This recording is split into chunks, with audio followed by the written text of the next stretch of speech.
जय हिंद बच्चों। तो बच्चों स्वागत है आपका केमिस्ट्री की इस रिवीजन क्लास में।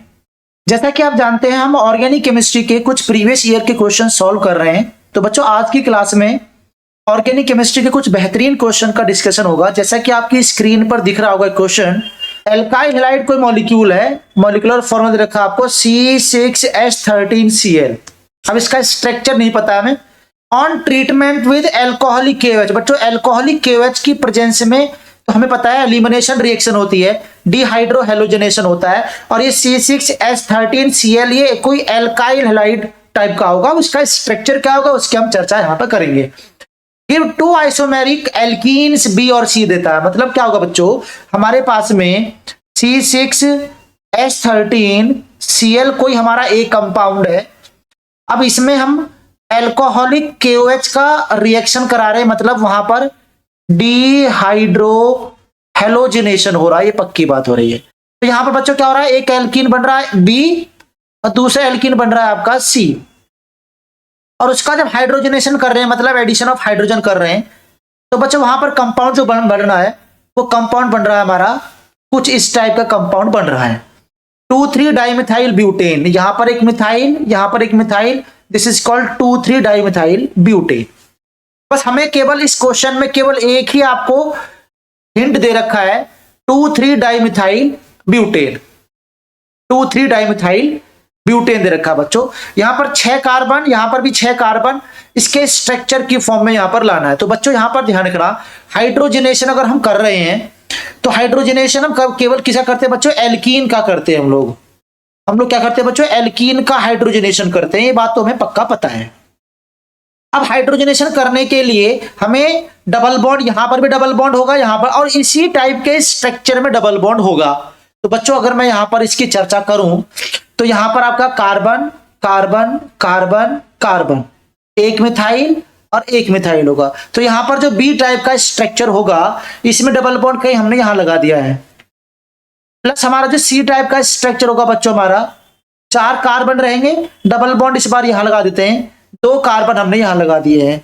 मतलब जब इसका हाइड्रोजनेशन होगा तभी तो बनेगा बच्चों ये, मतलब CH3 बनेगा, CH बनेगा, CH बनेगा, CH3 बनेगा, CH3 बनेगा, और यहां पर भी CH3 बनेगा। कुछ इस टाइप से स्ट्रक्चर वो तभी बनेगा जब यहां पर डबल बॉन्ड। अब सीधी बात है भाई, यहां पर जो एक का स्ट्रक्चर रहा होगा कुछ इस तरह से रहा होगा, लेकिन एलिमिनेशन से पहले जब एल्कोहलिक KOH के पहले हमें यहां पर क्लोरीन लगा के जोड़ना है, कार्बन कार्बन कार्बन कार्बन। बच्चों यहां पर एक कार्बन रहेगा, यहां पर एक कार्बन रहेगा, एक क्लोरीन यहां लगा रहता है। तो देखो बच्चों इस टाइप से हमें यहां पर स्ट्रक्चर यहां मिल गया है। अब इसका डिहाइड्रोहेलोजनेशन करेंगे, तो बच्चों डिहाइड्रोहेलोजनेशन करेंगे तो आप यहां पर भली बात ही जानकार है इसमें कि Cl निकलेगा, और Cl जिस कार्बन से निकलता है बच्चों एक अल्फा कार्बन, और अल्फा कार्बन के बगल में कार्बन होता है बीटा, इस वाले कार्बन से होता है बीटा। तो बच्चों दोनों बीटा से बारी बारी से निकलेगा। जब H यहां से निकलेगा इस वाले बीटा 1 से, मान लिया इसको बीटा 1 मान लेता हूं, इसको बीटा 2 मान लेता हूं। बीटा 1 से निकलेगा डबल बॉन्ड यहां आएगा, और बीटा 2 से निकलेगा डबल बॉन्ड बच्चों इधर आएगा, तो कोने में आएगा। तो यहां पर हमारा A का स्ट्रक्चर यहां मिल गया, B का स्ट्रक्चर ये मिल गया, और C का स्ट्रक्चर ये मिल गया मेरे प्यारे बच्चों। तो इस तरीके से हम लोग यहां से स्ट्रक्चर बना सकते हैं। B और C हमारा टाइप का स्ट्रक्चर बनेगा, B और C हमारा टाइप का बना जाएगा। तो हमारा ABC का स्ट्रक्चर पूछा है, और ABC के स्ट्रक्चर हमें यहां पर मिल गए बच्चों। दो आइसोमेरिक, अरे दो आइसोमेरिक फॉर्म में तो होंगे ये वाले, ये और ये दोनों आइसोमेरिक फॉर्म तो एल्कीन ही तो बच्चों।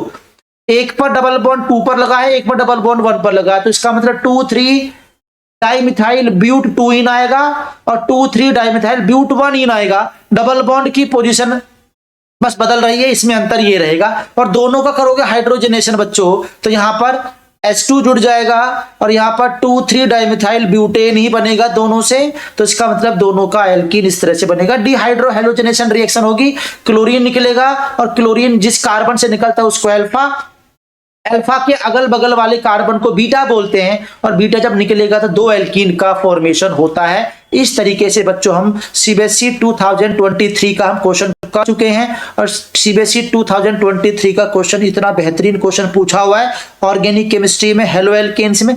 इस टाइप का क्वेश्चन आपको आपको जरूर मिलता है बच्चों। तो आप ध्यान से समझ समझ के क्वेश्चन को करना है, और ये क्वेश्चन तभी हो पाते हैं जब हमें ऑर्गेनिक केमिस्ट्री की कॉन्सेप्ट की जानकारी हो। ऑर्गेनिक केमिस्ट्री में बिल्कुल बेसिक से हमें इसको थोड़ा सा पता हो। तो normally elimination reaction, substitution reaction, addition reaction के ऊपर ही ऑर्गेनिक केमिस्ट्री की नींव रखी जाती है बच्चों। और जिन बच्चों को ऑर्गेनिक केमिस्ट्री की एडिशन, एलिमिनेशन, बीटा एलिमिनेशन और सब्स्टिट्यूशन रिएक्शन आती होगी, उसमें ऑर्गेनिक केमिस्ट्री में समझने में कोई प्रॉब्लम नहीं आने वाली उसको। तो बच्चों इस क्वेश्चन की अगर चर्चा करें हम लोग, तो इस क्वेश्चन में बहुत ही बेहतरीन पार्ट पूछा हुआ कि boiling point of ortho dichlorobenzene higher होता है than para dichlorobenzene, but melting point para का ज्यादा होता है ऑर्थो से बच्चों। तो इस मेल्टिंग पॉइंट का और बॉइलिंग पॉइंट का पंगा समझ लेते हैं कि एक्चुअल में खासियत क्या है, क्या इसके अंदर क्या प्रॉब्लम चल रही है कि मेल्टिंग पॉइंट में अलग, बॉइलिंग पॉइंट में अगर अलग होता है। बच्चों अगर मैं आपको बताऊं, आपको मैंने पहले भी क्वेश्चन इसका डिस्कस किया था, मेल्टिंग पॉइंट जो होता है ना मेरे प्यारे बच्चों, वो डिपेंड करता है मॉलिक्यूल की सिमेट्री पर। ध्यान रखना, मॉलिक्यूल की सिमेट्री पर डिपेंड करता है। जो मॉलिक्यूल जितना ज्यादा सिमेट्री रखेगा वो क्रिस्टल लैटिस के अंदर उतना ही वो क्लोजली पैक्ड होता है बच्चों। और उस क्रिस्टल लैटिस में क्लोजली पैक्ड स्ट्रक्चर को निकालना बहुत ही मुश्किल होता है, मतलब हाई टेम्परेचर की रिक्वायरमेंट होती है। तो मेल्टिंग पॉइंट जो होता है सिमेट्री पर डिपेंड करता है, डिपेंड करता है बच्चों सिमेट्री पर। मतलब अगर मैं बोलता हूं यहां पर पैरा डाइक्लोरोबेंजीन की बात करूं, एक क्लोरीन यहां पर होगा, क्लोरीन यहां पर होगा, और ऑर्थो डाइक्लोरोबेंजीन की बात करें बच्चों, तो क्लोरीन और क्लोरीन ऑर्थो पर लगा होगा इस टाइप से। तो ये पैरा डाइक्लोरो क्या होगा, मोर सिमेट्रिकल होगा, ये बहुत ज्यादा सिमेट्रिकल शो करता है, सिमेट्री बहुत ज्यादा शो करता है। तो यहां पर मोर सिमेट्री होगी, यहां पर लेस सिमेट्री होगी, क्लोजली पैक्ड होगा, तो बच्चों इसके लिए मेल्टिंग पॉइंट ज्यादा होगा। लेकिन अगर मैं इसी बात की चर्चा करूं, इसी के लिए बहुत शानदार क्वेश्चन है बच्चों, बॉइलिंग पॉइंट की बात करूं, तो बच्चों याद रखना बॉइलिंग पॉइंट सिमेट्री पर डिपेंड नहीं करता है। बॉइलिंग पॉइंट डिपेंड करता है उसके बीच लगने वाले इंटरेक्शन पर, मतलब उसके डाइपोल मोमेंट पर डिपेंड करता है। तो बॉइलिंग पॉइंट डिपेंड करता है, डिपेंड ऑन इंटरेक्शन, उसके इंटरेक्शन पर डिपेंड करता है। इंटरेक्शन का मतलब वो उसके डिपेंड करता है बच्चों, किस पर, वो डिपेंड करता है डाइपोल मोमेंट पर, डाइपोल मोमेंट पर, मतलब उसके इंटरेक्शन पर डिपेंड कर रहा है। तो हम अगर बात करें बच्चों पैरा डाइक्लोरो में और ऑर्थो डाइक्लोरो में, तो यहां पर क्लोरीन लगा है, यहां क्लोरीन लगा हुआ है, इस पर क्या लगा बच्चों, बेंजीन लगा हुआ है, यहां पर एक क्लोरीन है, यहां पर क्लोरीन है। तो आप दोनों देखें तो इसका डाइपोल मोमेंट तो क्या होगा बच्चों, जीरो होगा, क्योंकि क्लोरीन और क्लोरीन दोनों अपोजिट लगे हुए हैं। लेकिन इसका डाइपोल मोमेंट क्या होगा बच्चों, ज्यादा होगा। तो इसका मतलब mu is not equal to zero, जिसमें डाइपोल ज्यादा हो मतलब उसका इंटरेक्शन ज्यादा होगा, और इंटरेक्शन ज्यादा होता है बॉइलिंग पॉइंट ऑर्थो वाले का ज्यादा होता है। ये बात बहुत इंपॉर्टेंट है, मोस्ट इंपॉर्टेंट है बच्चों, वेरी वेरी इंपॉर्टेंट। सीबीएसई 2023 में क्वेश्चन मिलेगा और 2024 में भी क्वेश्चन इस टाइप का मिल सकता है, क्योंकि ये क्वेश्चन बहुत ही इंपॉर्टेंट है। मेल्टिंग और बॉइलिंग पॉइंट में अक्सर कंफ्यूज होते हैं बच्चे कि मेल्टिंग पॉइंट और बॉइलिंग पॉइंट जो होता है दोनों सिमेट्री पर डिपेंड करता है, लेकिन दोनों में जमीन आसमान का फर्क होता है, जैसे कि आपको यहां पर देख पा रहे हैं। मेल्टिंग पॉइंट डिपेंड करता है सिमेट्री पर प्यारे बच्चों, और बॉइलिंग पॉइंट डिपेंड करता है इंटरेक्शन मतलब डाइपोल मोमेंट पर। उसका डाइपोल मोमेंट ज्यादा होगा, उसका बॉइलिंग पॉइंट ज्यादा होगा मेरे प्यारे बच्चों। नेक्स्ट क्वेश्चन की अगर चर्चा कर ले हम लोग, तो अगले क्वेश्चन का जिक्र करें बच्चों, तो ये भी हमारा सीबीएसई 2023 का क्वेश्चन है। अब समझना पड़ेगा कि haloarenes not reactive toward nucleophilic substitution reaction give two reason. तो बच्चों हमें हेलो एरिन जो होता है वो नॉट रिएक्टिव न्यूक्लियोफिलिक, आप सभी लोग जानते हैं बच्चों, सभी लोग जानते हैं कि हमारा जो हेलो एरिन्स होता है इसमें हेलोजन ग्रुप लगा होता है बच्चों। कोई भी न्यूक्लियोफाइल जब जाएगा तो न्यूक्लियोफाइल अटैक करेगा, यहां पर ये ग्रुप निकलेगा, कुछ ऐसा होता है। तो यहां से बेंजीन पर ये जो ग्रुप लगा होता है ये निकल जाता है और ये न्यूक्लियोफाइल आ जाता है, कुछ ऐसा होता है न्यूक्लियोफिलिक में, एक ग्रुप रिप्लेस होता है, दूसरा ग्रुप निकल आ जाता है। लेकिन बेंजीन के अंदर ऐसा पॉसिबल नहीं होगा, क्योंकि इसके अंदर क्या होगा, नॉट पॉसिबल होगा, ऐसा पॉसिबल नहीं होगा एट रूम टेम्परेचर पर ऐसा पॉसिबल नहीं होगा, नॉट पॉसिबल। क्यों नहीं होगा बच्चों, क्यों नहीं होगा, क्योंकि due to partial double bond, क्योंकि बच्चों वहां पर क्या होता है, पार्शियल डबल बॉन्ड करेक्टर होता है रेजोनेंस की वजह से। रेजोनेंस की वजह से वहां पर पार्शियल डबल बॉन्ड करेक्टर होता है, तो रूम टेम्परेचर पर तो बच्चों ये टूटने वाला है ही नहीं। जब ये बॉन्ड ही नहीं टूटेगा, जब ये बॉन्ड ही नहीं टूटेगा बच्चों, तो इसका मतलब वहां पर न्यूक्लियोफिलिक रिएक्शन होने का कोई चांस ही नहीं होता। यहाँ पर न्यूक्लियोफिलिक रिएक्शन होने का कोई मतलब ही नहीं होता बच्चों। इस तरीके से हम लोग यहाँ पर एरोमेटिक कंपाउंड में न्यूक्लियोफिलिक सब्स्टिट्यूशन रिएक्शन के साथ में वो लीस्ट रिएक्टिव होता है, या कह सकते हैं कि नॉट रिएक्टिव होता है। हाँ, रिएक्टिव हो सकता है लेकिन हाई टेम्परेचर ड्रास्टिक कंडीशन पर। अगर ये मैं कोई एरोमेटिक कंपाउंड लिख दूं, यहाँ पर कोई हेलोजन लिख दे, पार्शियल डबल बॉन्ड रहेगा रेजोनेंस की वजह से, लेकिन फिर भी अगर हम यहाँ पर कोई न्यूक्लियोफाइल लिखे और यहाँ लिख दे हाई टेम्परेचर और हाई प्रेशर, ड्रास्टिक कंडीशन में लगाएं तो ये बच्चों ये बॉन्ड टूट जाएगा due to high temperature high pressure, और यहाँ पर बेंजीन के ऊपर न्यूक्लियोफाइल लग जाता है, न्यूक्लियोफाइल लग जाएगा और यहाँ पर X ग्रुप बाहर निकल जाएगा। तो ये न्यूक्लियोफिलिक सब्स्टिट्यूशन रिएक्शन पॉसिबल होगा हेलोएरिन्स में only when drastic condition high temperature और हाई प्रेशर के अंदर ही ये ऐसा पॉसिबल हो सकता है प्यारे बच्चों। अगले क्वेश्चन की अगर चर्चा करें हम लोग, तो यहां पर हम देख पाएंगे ये भी सीबीएसई 2023 का क्वेश्चन है। तो बच्चों आप आइडिया लगा लीजिए कि इस चैप्टर में से क्वेश्चन किस किस तरीके से पूछे जा रहे हैं और कहां से क्वेश्चन आपको पूछे जा रहे हैं। ये बात बहुत इंपॉर्टेंट बन जाती है हमारे लिए बच्चों। यहां पर क्या करना है, राइट इक्वेशन, हमें इक्वेशन लिखना है इसके लिए। तो कह रहा है कि oxidation chloroform air and light. आप जानते हैं बच्चों, क्लोरोफॉर्म को अगर एयर की कांटेक्ट में रख देते हैं तो वहां पर ऑटो ऑक्सीडेशन होता है, और ऑटो ऑक्सीडेशन ऐसे होता है कि वहां पर एक पॉइजनस गैस बन जाती है CHCl3। क्लोरोफॉर्म को अगर एयर की प्रेजेंस में रख दिया जाए, सनलाइट की प्रेजेंस में, तो बच्चों ये रिएक्शन करके COCl2 गैस बनाता है, HCl गैस बनाता है। This is called phosgene gas, जो कि हाईली टॉक्सिक होता है, पॉइजनस गैस होती है। तो बच्चों ये रिएक्शन हमारी फर्स्ट रिएक्शन हमारी समझ में आई। दूसरा बच्चों क्या होगा, क्लोरोबेंजीन को CH3Cl anhydrous AlCl3, this is the Friedel craft alkylation reaction होती है। फ्रीडल क्राफ्ट एल्काइलेशन मतलब अगर मैं क्लोरोबेंजीन लिखूं मेरे प्यारे बच्चों, उसको हम क्या करें, CH3Cl के साथ में एनहाइड्रस AlCl3 की प्रेजेंस में करते हैं, तो ये इलेक्ट्रोफिलिक सब्स्टिट्यूशन रिएक्शन होती है, क्योंकि बिना टेम्परेचर बिना प्रेशर के हो रही है। इसका इलेक्ट्रोफाइल बनाया जाएगा और ये इसके ऑर्थो पर और ये पैरा पर जाके जुड़ जाता है। आगे इसकी चर्चा की जाएगी बच्चों, और आपको बहुत ध्यान से पता भी होगा, कोई बड़ी बात नहीं बताई मैंने। इस CH3 को एक बार ऑर्थो पर और एक बार पैरा पर जोड़ दिया जाएगा, इसी को बोलते हैं फ्रीडल क्राफ्ट एल्काइलेशन। तो ऑर्थो क्लोरोटोलिन बन जाता है या पैरा क्लोरोटोलिन बन जाता है। This is the answer of this question बच्चों। इसी तरीके से हम लोग आगे मूव ऑन करेंगे तो हम समझ पाएंगे। क्वेश्चन भी थोड़ा इंपॉर्टेंट है हमारे एग्जाम पॉइंट ऑफ व्यू से बच्चों। इसकी क्वेश्चन की चर्चा करें तो ये क्वेश्चन बहुत ही बेहतरीन क्वेश्चन बनता है।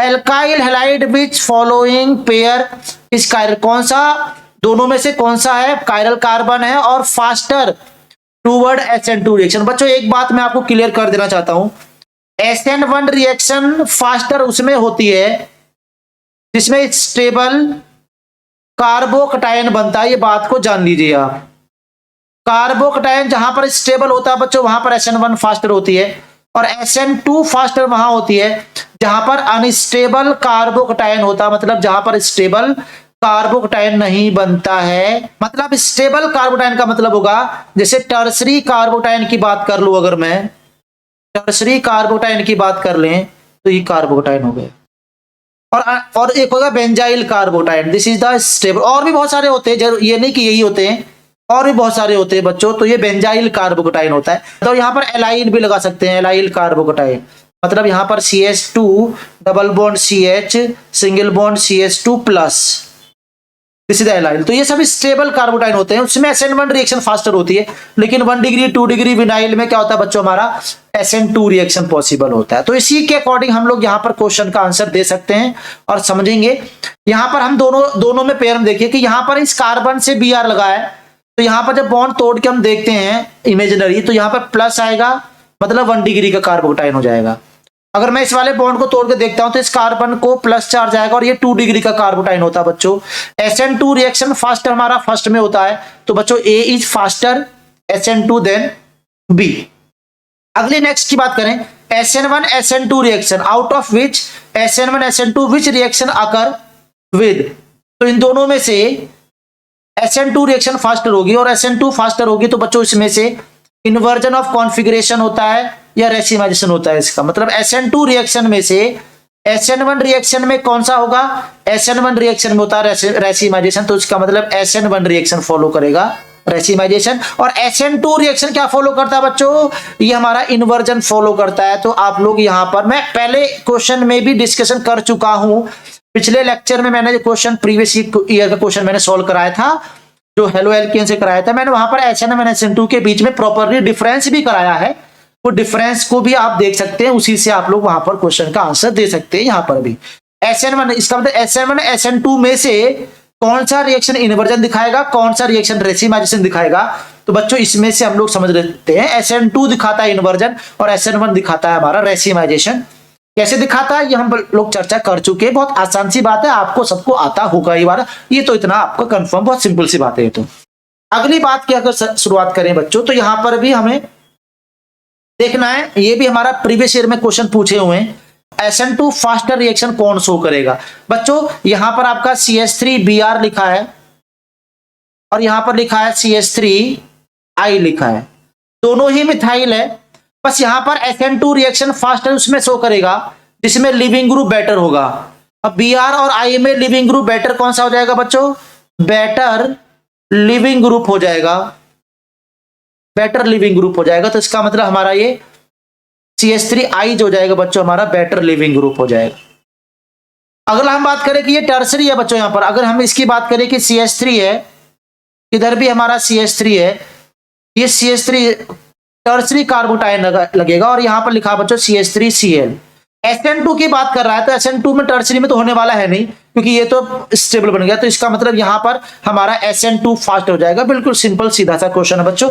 अगली बात हम शुरुआत करें, अगले क्वेश्चन से शुरुआत करें, तो ये हमारा CBSE सैंपल पेपर 2021 में क्वेश्चन पूछा हुआ है, बेहतरीन क्वेश्चन है, हमारे बोर्ड एग्जाम में क्वेश्चन बन सकता है इस टाइप का। शुरुआत करते हैं बच्चों, क्वेश्चन बहुत ध्यान से सुनना।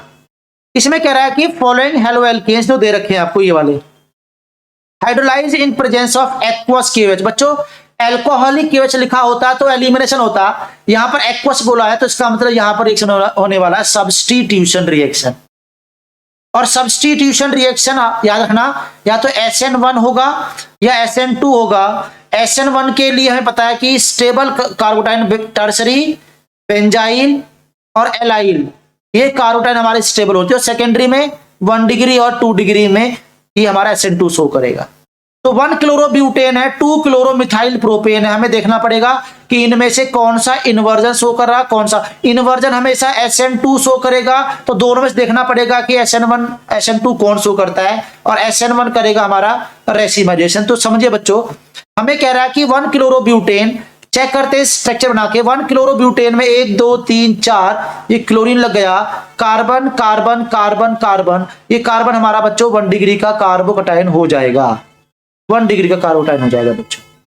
और 1 डिग्री का कार्बोटाइन कौन सा शो करता है बच्चों, SN2 रिएक्शन शो करता है। तो मतलब हमारा समझ आ जाइए कि इस फर्स्ट में इन्वर्टेड प्रोडक्ट जो देता है वो हमारा कौन सा देता है, फर्स्ट देता है बच्चों 1 क्लोरोब्यूटेन। तो 1 क्लोरोब्यूटेन जो होता है this will give inverted product, क्यों, ड्यू टू SN2 रिएक्शन। अब चर्चा कर ले हम दूसरे वाले मॉलिक्यूल की बच्चों, तो यहां पर बोला है 2 chloro 2 methyl propane, 1 2 3, 2 chloro 2 methyl, यहां पर क्लोरीन लगा हुआ है, ये CH3, ये भी CH3, ये भी CH3 बच्चों लगा हुआ है। अब इसमें क्या देखना है कि टर्सरी बन गया है, तो हम जानते हैं कि इसमें SN1 रिएक्शन होगा, और SN1 में बच्चों क्या होगा, रेसिमाइजेशन होता है, और रेसिमाइजेशन होगा, इसका मतलब रिएक्शन में क्या बन जाएगा, racemisation will be the product of this question. तो रेसिमाइजेशन हमारा बच्चों यहां पर बन जाएगा, आंसर आ जाएगा। तो हमारे लिए यहां पर तो 1 क्लोरोब्यूटेन हो गया, और रेसिमाइजेशन मिक्सचर कौन देता है, 2 क्लोरो 2 मिथाइल प्रोपेन। तो यहां पर बच्चों हमारा क्या देगा, रेसिमिक मिक्सचर देता है, और यहां पर देता है बच्चों हमारा इन्वर्टेड प्रोडक्ट देता है। इससे बहुत भली भांति आप लोग जान चुके हैं, समझ चुके हैं। बहुत सारे क्वेश्चन एक ही टाइप से, एक ही कैटेगरी से क्वेश्चन पूछ रहा है बार बार, तो आप समझ जाइए आपको क्या चीज पर फोकस करना, क्या चीज अच्छे से पढ़ना बच्चों। अगले क्वेश्चन की तरफ मूव करते हैं हम लोग, तो समझते हैं CBSE 13 में क्वेश्चन पूछा बच्चों, बहुत आसान, बहुत सिंपल, बहुत ही साधारण सा क्वेश्चन है, आसानी से क्वेश्चन होने वाला है। Carbon chlorine bond length in chlorobenzene is shorter than this, क्यों? Account of the following. बच्चों इसका रीजन बताना है। अरे बेंजीन में कार्बन और क्लोरीन का जो बॉन्ड होता है बच्चों, कार्बन क्लोरीन का जो बॉन्ड होता है वो शॉर्टर होता है, शॉर्टर होता है। क्यों होता है शॉर्टर? अरे शॉर्टर इसलिए होता है बच्चों क्योंकि इसके अंदर क्या होता है, due to partial double bond character. है पार्शियल डबल बॉन्ड का करेक्टर आता है मेरे प्यारे बच्चों रेजोनेंस की वजह से। लेकिन मिथाइल क्लोराइड में इसके बीच का बॉन्ड जो होता है वो लॉन्गर होता है क्योंकि इसके बीच में कोई पार्शियल करेक्टर नहीं होता है, no partial double bond character. Resonance ही नहीं होता तो पार्शियल डबल बॉन्ड कहां पर आएगा बच्चों? तो मैं इन दोनों का रीजन बता पाऊं तो क्लोरोबेंजीन में CCl बॉन्ड लेंथ शॉर्टर होती है। क्यों होती है? क्योंकि रेजोनेंस की वजह से उसमें पार्शियल डबल बॉन्ड करेक्टर आ जाता है। अगला क्लोरोफॉर्म बात करते हैं कि इसको स्टोर करके रखते हैं डार्क और कलर्ड ब्राउन बॉटल में। क्यों? अरे क्योंकि उसको बाहर से सनलाइट फर्दर ना मिले। अगर क्लोरोफॉर्म को CHCl3 जो हमने बोला था बच्चों, इसको अगर हम सनलाइट दे देते हैं, क्लोरीन एक्सेस में होता ही है, तो बच्चों इसमें दोबारा से क्या होगा, क्लोरीनेशन होगा, CCl4 बदल जाएगा। तो क्लोरोफॉर्म हमें रखना था लेकिन वो बॉटल में क्लोरोफॉर्म नहीं रहेगा, कार्बन टेट्रा क्लोराइड में बदल जाएगा। तो इसका मतलब हमें क्लोज और कलर्ड डार्क बॉटल में इसलिए रखते हैं ताकि उसको बाहर से सनलाइट ना मिले, इसी वजह से उसको डार्क और कलर्ड बॉटल में रखा जाता है। बहुत ही आसान, बहुत ही सिंपल क्वेश्चन था बच्चों। अगला क्वेश्चन देखें और अगले क्वेश्चन से हम चर्चा करें बच्चों। तो अगला क्वेश्चन बहुत ही बेहतरीन क्वेश्चन है, समझते हैं क्वेश्चन में क्या पूछना चाह रहा है और क्या हमें इसका जवाब देना है। मिथाइल क्लोराइड ट्रीटेड विद, हमें रिएक्शन दिखानी है बच्चों, right the chemical equation. Methyl chloride को ट्रीट करना है भाई, मिथाइल क्लोराइड ध्यान रखना, किसी भी रिएक्शन को अगर अंजाम देना है बच्चों तो आपको समझना पड़ेगा उसके स्ट्रक्चर को। AgNO3 सिल्वर नाइट्रेट के साथ में रिएक्शन करेंगे तो कुछ नहीं करना बच्चों, बॉन्ड ब्रेक करना है। इस पर नेगेटिव, इस पर पॉजिटिव मेटल है, क्लोरीन पर -C पर पॉजिटिव इलेक्ट्रोनेगेटिव एटम है, NO2 को इसके पास, Ag को Cl के पास, तो बच्चों क्या बन जाएगा, मिथाइल नाइट्रेट बन जाएगा और प्लस करके AgCl का व्हाइट PPT बनता है, व्हाइट PPT बनता है। तो ये सिल्वर नाइट्रेट, मिथाइल नाइट्रेट का फॉर्मेशन होता है बच्चों। सेकेंड अगर चर्चा हम करें बच्चों, ये बहुत सिंपल सी बात है, ब्रोमोबेंजीन को ट्रीट कर रहे हैं मिथाइल क्लोराइड इन पर, अरे फ्रीडल क्राफ्ट एल्काइलेशन बच्चों, फ्रीडल क्राफ्ट एल्काइलेशन, बहुत आसान सी बात है भाई, आप लोग इसको बहुत अच्छे तरीके से बना सकते हैं। ब्रोमोबेंजीन है, मिथाइल क्लोराइड है यहाँ पर, और मिथाइल क्लोराइड को AlCl3 की प्रेजेंस में रिएक्शन कराओगे तो आप लोग जानते हैं कि इसका क्लोरीन ऑर्थो पर जाएगा, ये मिथाइल ग्रुप, और पैरा पर जाएगा। तो अभी थोड़ी देर पहले चर्चा की थी तो इसमें आप टाइम वेस्ट करने की जरूरत नहीं है, बहुत आसान सा क्वेश्चन है। अगले क्वेश्चन को बात करें तो बच्चों क्वेश्चन भी इंपोर्टेंट है, CBSE 2023 का क्वेश्चन है तो आसानी से हो जाएगा और बहुत ही इंपोर्टेंट क्वेश्चन है बच्चों। 3-मिथाइल ब्यूटेन टूऑल, 3-मिथाइल ब्यूटेन टूऑल का स्ट्रक्चर दे रखा है, ट्रीटेड विद Br। मेरी बात को ध्यान रखना, बहुत ही बेहतरीन क्वेश्चन है बच्चों, बहुत ही बेहतरीन क्वेश्चन है। हम लोग जो क्वेश्चन सोचते हैं बच्चों उससे अपोजिट बनने वाला है। जब इसको ट्रीट करते हैं हम लोग HBr से, तो बच्चों HBr से ट्रीट करते हैं तो आप जानते हैं कि इसका OH का बॉन्ड टूटेगा और बनेगा आपका कार्बोकटायन। कार्बोकटायन का फॉर्मेशन बनेगा बच्चों CH3 CH CH3, यहां पर CH, ये प्लस चार्ज बन जाएगा और इसके बाद में आगे बन जाएगा CH3 प्लस, यहां बनेगा बच्चों क्या, Br माइनस, क्योंकि H जो होगा ये इसके साथ इसको लेगा तो ये OH2 बन जाएगा प्लस, लीविंग ग्रुप बन जाएगा, निकलेगा तो ये बन जाएगा। अब प्रॉब्लम यहां पर ये है बच्चों कि नेगेटिव Br यहां पर जुड़ना चाहिए था लेकिन ऐसा नहीं होगा। ऐसा इसलिए नहीं होगा बच्चों क्योंकि ये पॉजिटिव चार्ज, ध्यान रखना, इसमें कार्बोकटायन जो होता है, कार्बोकटायन की शिफ्टिंग होती है।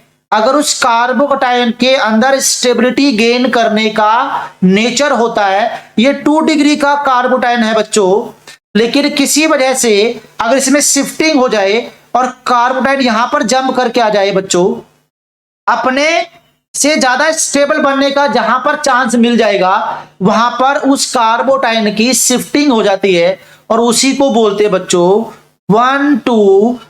1 to हाइड्राइड शिफ्टिंग बोलते हैं बच्चों। तो ये वाला H इस पर और ये वाला कार्बोटाइन यहां पर जाएगा, अब Br आसानी से यहां पर अटैक कर जाएगा इस पर, तो हमारा बन जाएगा ये वाला प्रोडक्ट। तो बच्चों this is the mechanism of this question, इसमें give the mechanism of this reaction. तो ये जो OH है यहां पर पहले एसिडिक मीडियम में इसके लोन पेयर जो होंगे बच्चों ये इस H को गेन करेंगे तो यहां पर OH2 प्लस बन जाता है, लिविंग ग्रुप बनेगा तो ये बॉन्ड आसानी से टूट जाएगा और टूट कर ये बनेगा कार्बोटाइन। लेकिन कार्बोटाइन जब भी बनेगा रे बच्चों ध्यान रखना, अगर उस कार्बोटाइन में अगल बगल में कोई से स्टेबल कार्बोटाइन बनने का प्रोसेस होता है, उसका चांस होता है, तो वो कार्बोटाइन प्लस चार्ज शिफ्ट हो जाता है उसके जस्ट नियरेस्ट कार्बन की तरफ, जैसे उसके एडजेसेंट कार्बन की तरफ। तो बच्चों Br को यहां लगना चाहिए था, Br को यहां लगना चाहिए था, लेकिन Br यहां नहीं लग रहा है, Br यहां लग रहा है क्योंकि यहां पर रीअरेंजमेंट रिएक्शन हुआ।